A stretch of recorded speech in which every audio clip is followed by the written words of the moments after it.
اللہ تعالی نے کائنات کو مخاطب کر کے کہی تھی الستو بربکم۔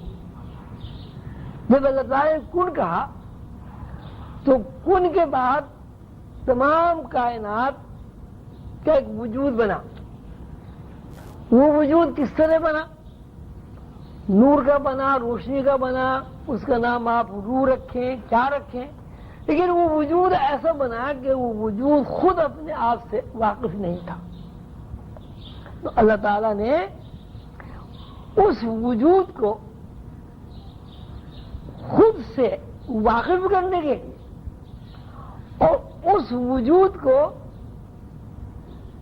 تخلیقی اعتبار سے باخبر کرنے کے لیے کہ وہ مخلوق ہے اور اس کو بنانے والا کوئی ہے، مخاطب کیا الستو بربکم۔ یعنی پہلے اللہ تعالی نے کن کہا، کن بجائے خود اس بات کی دلیل ہے کہ اللہ کے ذہن میں جو کائناتی پروگرام تھا اس کو اللہ تعالی نے کن کہہ کے تخلیق کیا، ہو جا کیا ہو جا۔ صاحب مطلب ہے کہ کائنات کا وجود اللہ تعالی کے ذہن میں پہلے سے موجود تھا، جس طرح جس ترتیب سے جس تدوین سے جن مقداروں کے ساتھ اللہ تعالی کے ذہن میں کائنات کا وجود موجود تھا اس کو اللہ تعالی نے فرمایا کن۔ یعنی اللہ تعالی کے دماغ میں جو کائنات سے متعلق خاکہ تھا، یہ نقش و نگار تھے، اس کو جب اللہ تعالی نے کن کہا تو اس کا مظاہرہ ہو گیا۔ مظاہرہ تو ہو گیا لیکن اس مظاہرے میں ابھی تعارف کی قدریں نہ منتقل ہوئی نہ پیدا ہوئی۔ تو اس تعارف کے لیے اللہ تعالی نے جب کن کہا کائنات کو تو اس کن سے وجود میں آئی ہوئی کائنات کو متعارف کرانے کے لیے اللہ تعالیٰ نے فرمایا الستو بربکم، میں تمہارا رب ہوں۔ بلکہ اس کا اردو قدم بابا علیہ رحمۃ اللہ علیہ نے ترجمہ یہ نہیں کیا کہ میں تمہارا رب ہوں، بلکہ وہ فرماتے ہیں کیا میں تمہارا رب نہیں ہوں؟ کیا میں تمہارا رب نہیں ہوں؟ یعنی زور اس بات پر ہے کہ کائنات کے افراد سوچ کر سمجھ کر اس بات کو قبول کریں کہ ان کا بنانے والا کوئی اللہ ہے، کوئی رب ہے۔ یہ آواز کیا میں تمہارا رب نہیں ہوں دراصل انسان کی انا ہے۔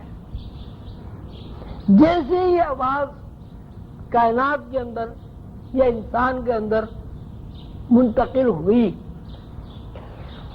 تو انسان کے اندر سماعت کا ایک تصور ابھرا، آواز سنی تو جیسے ہی سماعت کا تصور ابھرا تو کان کی شکل و شبہات، یہ کان کے ڈائمینشن تخلیق ہو گئے جو بھی اللہ تعالیٰ کے ذہن میں تھا۔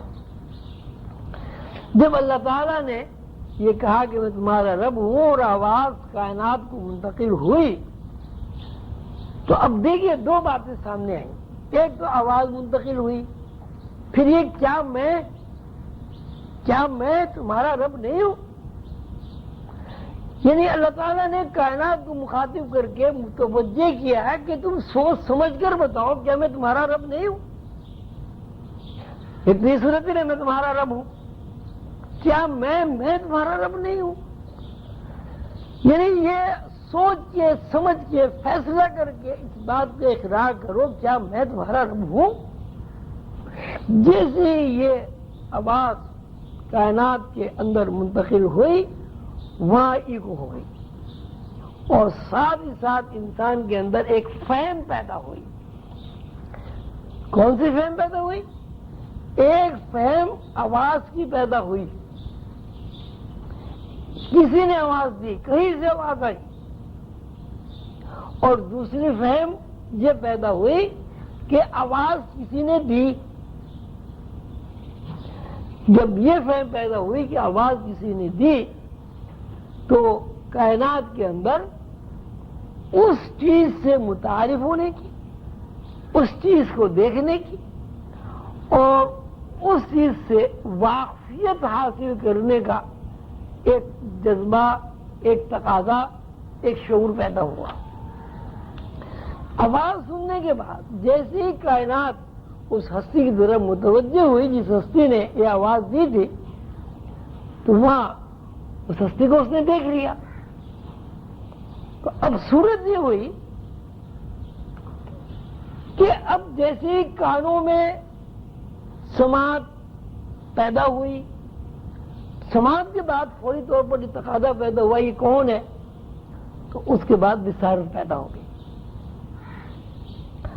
اب یہ کہ وہ جو آواز اللہ تعالی نے دی تھی الستو بربکم، تو کائنات میں اس وقت تک آواز کا تو تصور ہی نہیں تھا، کائنات میں اس وقت تک کوئی مادی جسم بھی نہیں تھا، کائنات کے اندر اس وقت تک حواس بھی پیدا نہیں ہوئے تھے۔ مطلب یہ ہوا کہ جس سے اللہ تعالی نے کن کہہ کے کائنات کو وجود بخش دیا، اسی طرح الستو بربکم کہہ کر کائنات کے اندر اللہ تعالی نے سننے کی، سوچنے کی اور ساتھ ساتھ دیکھنے کی صلاحیتیں منتقل کر دی۔ پہلے آواز آئی، آواز کی طرف جب کائنات متوجہ ہوئی، بصارت نے کام کیا، اور جیسے ہی بصارت نے کام کیا تو انسان کے اندر یا پوری کائنات کے اندر قوت نطق یا کسی چیز کو رد کرنے کی، کسی چیز کو قبول کرنے کی اور کسی چیز کو بیان کرنے کی صلاحیت پیدا ہوئی، اور اس صلاحیت کی بنیاد پر کائنات نے قالوا بلا کہا کہ جی ہاں ہم اس بات کا عہد کرتے ہیں، اس بات کو تسلیم کرتے ہیں، اس بات کو مانتے ہیں کہ آپ ہی نے ہمیں تخلیق کیا ہے اور